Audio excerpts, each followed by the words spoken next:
দেশে ফিরেছেন মালয়েশিয়া অবস্থানরত বাংলাদেশের জনপ্রিয় ইসলামিক আলোচক মাওলানা মিজানুর রহমান আজহারী। বুধবার নিজের ভেরিফাইড ফেসবুক পেজে এক বার্তায় এ তথ্য জানিয়েছেন তিনি নিজেই।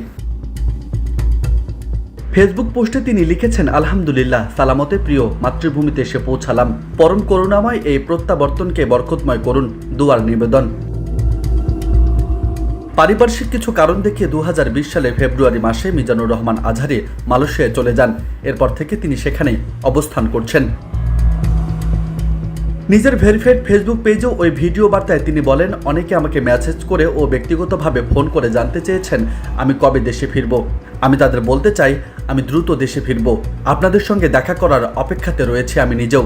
শিগগির সাম্য, মানবিকতার মুক্ত স্বাধীন বাংলাদেশে আমি আপনাদের সঙ্গে সাক্ষাৎ করতে চাই।